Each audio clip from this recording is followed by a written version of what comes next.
আমি বরং অত্যন্ত কৃতজ্ঞ যে আপনারা মনোযোগ দিয়ে শুনেছেন, কারণ মনোযোগ দেওয়ার কারণেই প্রশ্ন করতে পেরেছেন বা প্রশ্ন এসছে।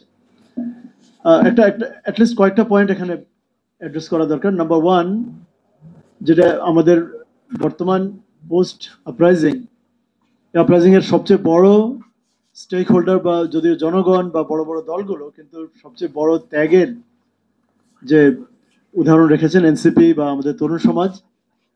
তো এনসিপির আমাদের প্রিয় ছোট ভাই বলেছেন যে যে এনসিপি চাচ্ছে আপার হাউসে পিআর। আমি মনে করি আপার হাউসে হোক, আমরা একবারই হতো লোয়ার হাউস বা আপার হাউস। আমার ব্যক্তিগত মত ছিল বা মত এখনো, যে আপার হাউস পুরো ব্যাপারটাই কিন্তু একটা একটা এপ্রিল ফুল। আপার হাউস নিয়ে যে কোনো এক্সাইটমেন্ট বা এটা এটা জাতি খুব অচিরেই বুঝবে।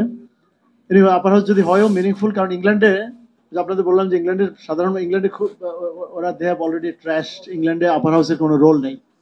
ওখানে পলিটিক্যাল ক্রনিয়াদেরকে তাদেরকে এক জায়গায় বসিয়ে রাখা, যে বললাম কয়েকজন কবি সাহিত্যিক বাংলাদেশেও আছে, ওনাদেরকে বসানোর জন্য। এবং বর্তমানে সবচেয়ে বড় বৃহত্তম দল, মানে বলা হয় বৃহত্তম, এখানেও আমি মনে করি যে এগুলো ক্রিটিক্যালি দেখা দরকার, কারণ এগুলো 2001 সালের পরিসংখ্যান। বর্তমান বাংলাদেশে 2025 বা 2026-এ যদি নির্বাচন হয়, 2026-এর সবচেয়ে বৃহত্তম দল কে, এটা আমি রাষ্ট্রবিজ্ঞানের বা সরাসরি ছাত্র না হলেও একজন অবজারভার হিসেবে এবং একজন গবেষক হিসেবে আমি বলতে পারি যে সেই দলটি সর্ববৃহৎ দল নাও হতে পারে। কারণ 1979 সালে বা 1978 সালে যখন জিয়াউর রহমান সাহেব বিএনপি গঠন করেছিলেন, তার আগে এর আগের নির্বাচনে বিএনপির আসন সংখ্যা ছিল 0, বিএনপির ভোট ছিল 0। সে বিএনপি কিন্তু গত 30-40 বছর একটা মেজর পলিটিক্যাল পার্টি হিসেবে এক্সিস্ট করেছে। সুতরাং যদি আমরা আগের পরিসংখ্যান নিয়ে বসে থাকি, তাহলে যে 4 কোটি ভোটার যারা ভোটই দিতে পারে নাই, তাদেরকে ইগনোর করা হচ্ছে। তো আমরা তাদের উপর কোনো সার্ভে ছাড়া, যারা অলরেডি, এবং আমি মনে করি জাতীয় ঐক্যমত কমিশন যে আগাতে পারছে না, তার একটা বড় কারণ হচ্ছে যে আগে থেকে অত সমাধিটা করা। আমি নিজেও তাদের শুভানুধ্যায়ী। আমি কিন্তু বিএনপির একজন, মানে অফিসিয়ালি বলছি, আমি তাদের ওয়েল উইশার, তাদের শুভানুধ্যায়ী। এবং আমাদের যদি বলেন যে আমরা কাদেরকে সমর্থন করি, আমরা যেহেতু অধ্যাপক, গবেষক এবং ছাত্র, আমরা কিন্তু আমাদের পক্ষে কোনো বিশেষ দলে ফিট ইন করা সম্ভব না, কারণ দলের বিভিন্ন পলিসির সাথে কোনোটা ভালো লাগে, আবার কোনোটা ভালো লাগে না। সেজন্য প্লাস আমাদের কাছে ছাত্ররা, শিক্ষকরা পড়তে আসেন, অনেক বিশ্ববিদ্যালয়ের শিক্ষকরাও আমাদের, আমরা যখন বিদেশে পড়াশোনা করছিলাম সেখানে আমাদের ছাত্র হিসেবে গিয়েছে। তো আমাদের কোনো বিশেষ দল করা অ্যাপ্রোপ্রিয়েটও না। আর করলেও আমি বলতে চাই যে এটা একটা অবাঞ্ছিত স্টেপ ছিল, যে একটা দলকে অঘোষিতভাবে যে সর্ববৃহৎ দল, এবং তারা অনেকে বলছেন তারা সরকার গঠন করতে যাচ্ছেন, তারা অন্তত 2 টার্ম থাকবেন, এগুলো অত্যন্ত উচ্চাভিলাষী কথা। আপনি যদি জনগণের ক্ষমতার উপর নির্ভর করেন, যেসব জরিপগুলো আসছে তাতে কিন্তু সেটা বলে না। এবং যে দলটি অলরেডি সেকেন্ড লার্জেস্ট বলে পরিচিত, জামাত ইসলামী বাংলাদেশ, তাকে কোনো জরিপে 31%, কোনো জরিপে 20%। আমি ব্যক্তিগতভাবে বলি, আমি যে জরিপগুলো করি, আমি যাদের কাছে জিজ্ঞেস করি, সেখানে তো আমি 80%ও, অনেক সেগমেন্টে আমি 80% পাচ্ছি যে তারা বলে যে আমরা এবার পরিবর্তন চাই।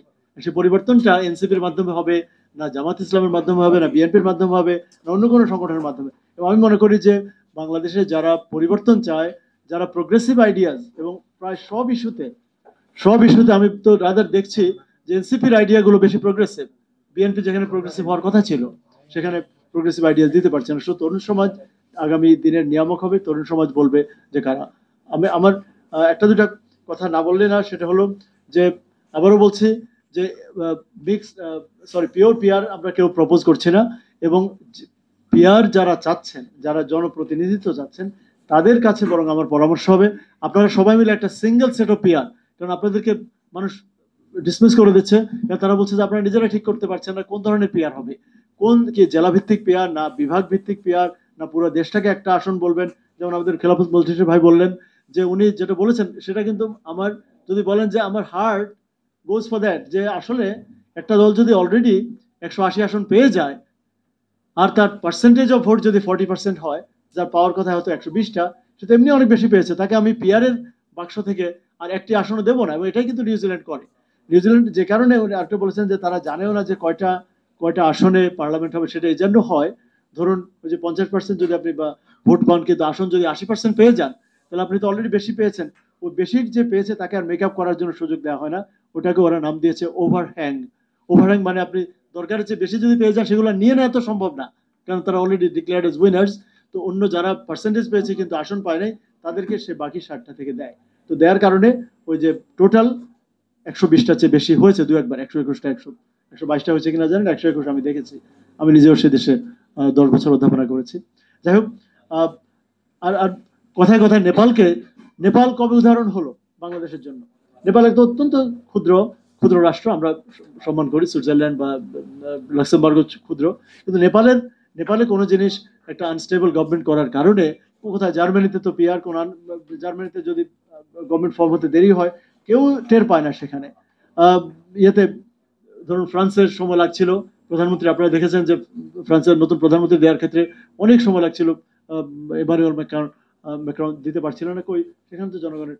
আমরা বরং এই যে সিঙ্গেল পার্টি ইউনিপোলার সিস্টেমের কারণেই কিন্তু পিআর আজকে যত বেশি জরুরি।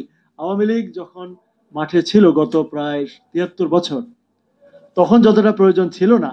আজকে আওয়ামী লীগের কার্যক্রম নিষিদ্ধ করার কারণে, এবং আওয়ামী লীগ যদি যেহেতু নির্বাচনে হয়তো অংশ নিতে পারবে না, until and unless we have at least 2 major political parties, আমাদের পিআরই সমাধান। আরেকটা কথা মনে রাখবেন, আমার প্রিয় এনসিপি এবং অন্যান্য মানে ছোটখাটো দলের বন্ধুরা, আপনারা যদি পিআর প্রতিষ্ঠিত করতে না পারেন, যেসব দেশে 2 পার্টি সিস্টেম, এখানে কেন তারা labour party conservative party PR তো চায় না? তারা চায় না কারণ ওই যে লিবডেমরা আছে, লিবারেল ডেমোক্র্যাটদেরকে তারা মাথা তুলে দাঁড়াতে দেবে না। এখানে যদি আপনি ঢাকা নর্থ সাউথ আর ব্র্যাক যদি একা প্রাইভেট ইউনিভার্সিটি স্পেস কন্ট্রোল করতে পারে, সে কেন আইইউবি-কে, কেন আমাদের সিটি ইউনিভার্সিটিকে, কেন ড্যাফোডিলকে সে দাঁড়াতে দেবে? আপনি কি চান সেটা, যে কোনোদিন আপনি দাঁড়াতে পারবেন না এমন একটা দেশ? কোনো ইনোভেশন হবে না যদি আবার আমরা ফার্স্ট পাস্ট দ্য পোস্ট সিস্টেমে চলে যাই, যদি আবারও ব্রিটিশ সিস্টেমে চলে যাই, যেটা ব্রিটেনের মানুষই ছুড়ে ফেলে দিতে চায়। আপনি দেখুন ইলেকট্রাল রিফর্ম প্রজেক্টে, এখন ওয়েবসাইটে ঢুকে দেখুন, সেখানে হেডলাইন দেওয়া আছে যে 60% of Brits favour the proportional representation system. গোটা ইউরোপ সেদিকে চলে গেছে। শুধু ওই পুরানো একটা একটা আমি বলবো যে আজিমুর শয়তান, সেই একটা দেশ যে সারা পৃথিবীতে শয়তানি রপ্তানি করেছে, সেই দেশ, তাও দেশের দুটো মাত্র বড় পার্টি, সে দেশে যে এবার নাইজেল ফারাজ কিন্তু শিক্ষা পেয়েছে, সে তো ভেবেছে কনজারভেটিভ পার্টিকে মোটামুটি ডেসিমেট করে দেবে, প্রায় দিয়েছেও। 14-15% ভোট পাওয়ার পরও মাত্র 4-5টা এমপি পেয়েছে। এর আগের বার 12% ভোট পেয়ে একজন এমপি পেয়েছিল, সে একা।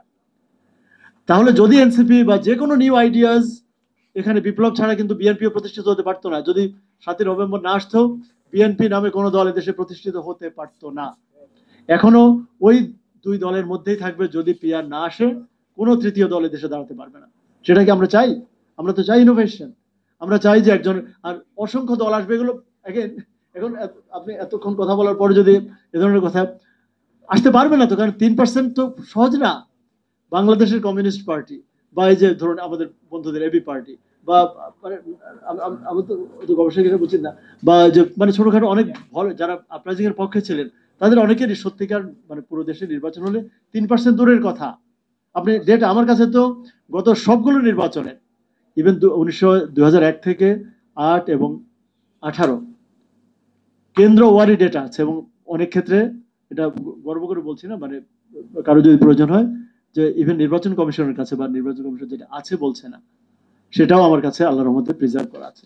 কেন্দ্র ওয়ারি মানে 41,500 কেন্দ্রের কেন্দ্র ওয়ারি ভোট আছে। কই, তারা তো 1% ভোটের উপরে উঠতে পারবে ম্যাক্সিমাম 3 থেকে 4টে পার্টি।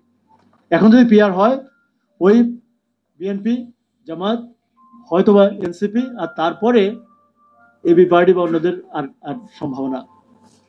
যদি 3%-এর থ্রেশহোল্ড হয়ে যায়, আর নিউজিল্যান্ডে তো 5% হলে তো ইভেন এনসিপি বাদ পড়ে যেতে পারে, জানেন? এনসিপির বন্ধুদের জানা দরকার যে পিআর ইজ ইয়োর ফ্রেন্ড, যে আপনি 2-4টা আসন আপনাকে মানে ধানের শীষের সাথে জোট করে।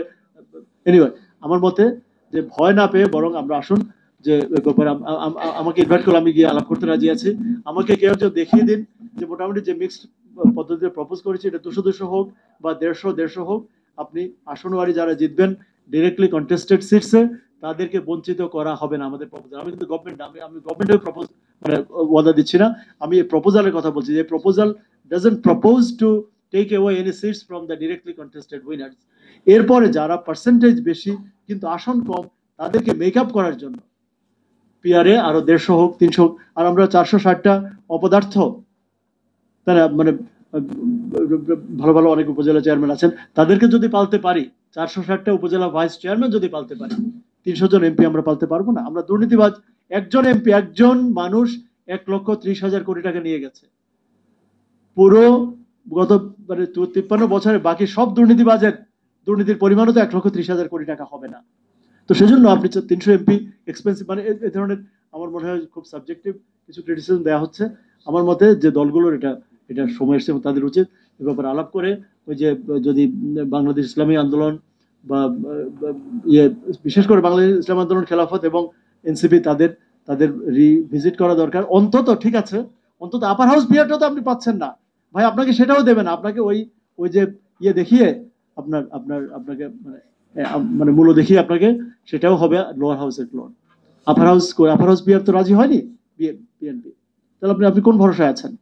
আপনার বরং চাওয়া উচিত যে আমরা ঐকমত্য কমিশনকে আমরা স্ট্রেংথেন করি, আমরা তাকে বলি যে তোমার আগে ভাই কোনো নির্বাচন হয় না গত 25 বছর, who gave you the moral right to say যে ওই পার্টির 1 নম্বর পার্টি, আপনি কোথায় পেয়েছেন এই ডেটা?